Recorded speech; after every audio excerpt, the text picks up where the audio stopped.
Kids Comics, Silverhaired Bronze Age babe here, yakking about her comic book collection, and today it's Women's Studies 201. If you have signed up for this class in error, please see the registrar. If you're still here, here we go. I have just read the latest issue of Love Everlasting. This is issue number 7. It's written by Tom King, and it is in its second arc. The first 5 issues were last year and recently came out in a trade paperback, which I would highly encourage everyone to read. The gist of this is that our heroine, Joan Peterson, finds herself in romance stories over and over and over again. They seem to end happily ever after, but she keeps waking up in yet a new romance story, and it's beginning to wear on her. Before I get to why this is, I think, a really groundbreaking comic book, I'd just like to take a quick look back at a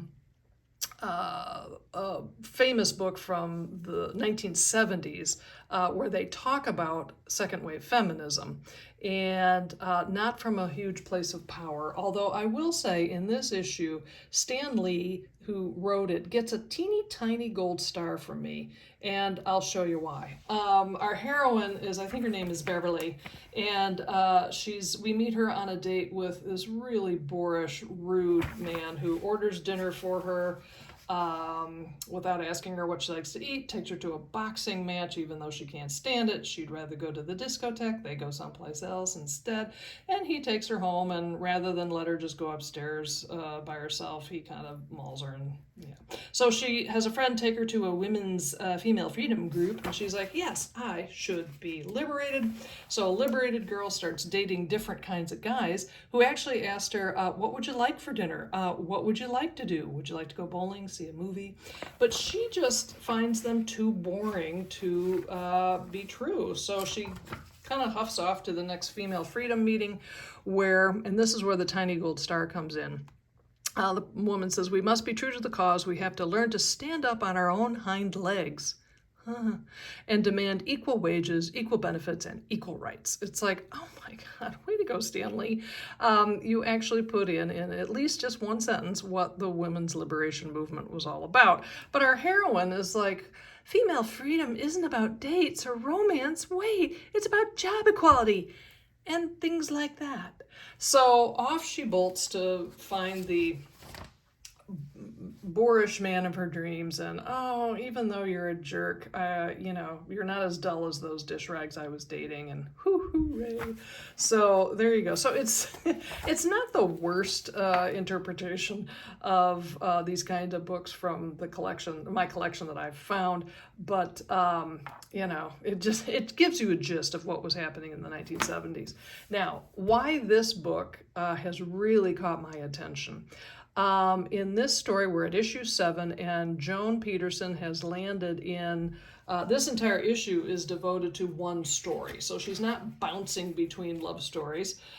She is married to a very, staid and solid kind of fellow. But as the story progresses, she is becoming more and more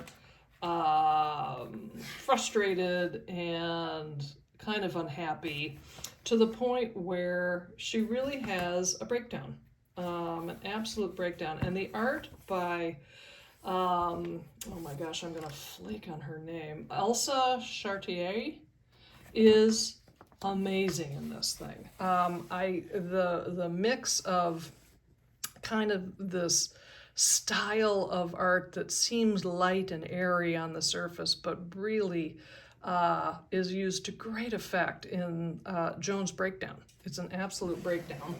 And after the breakdown, she, my favorite line of the day, I'll show it to you, but maybe I should bleep myself, where the husband's like, hey, what's going on? And she says, sit down and eat your effing meatloaf. I mean, hello. There we go.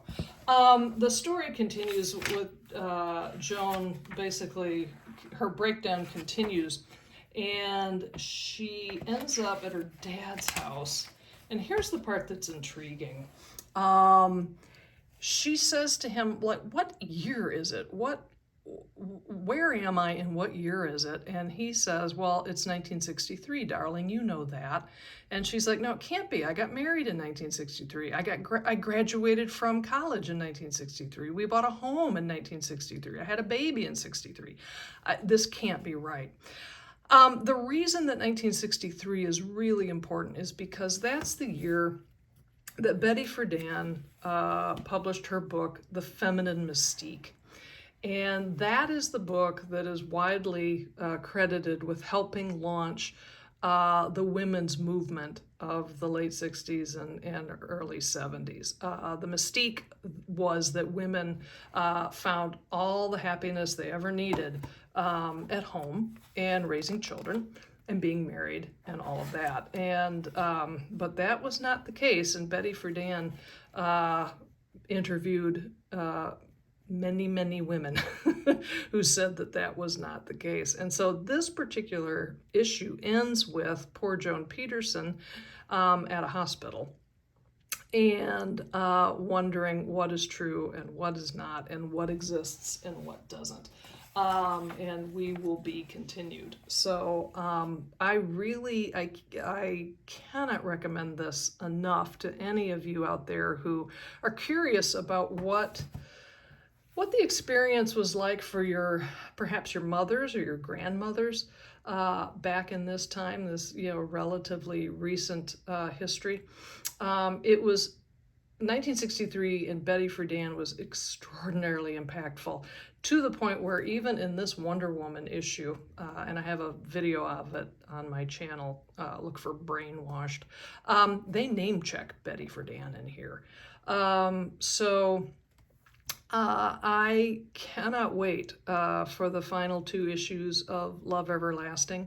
And if it were up to me, they should be teaching this in schools. So there you have it. There's that. And so ends our class, Women's Studies 201. Thank you so much for taking this class. And I'll see you next time.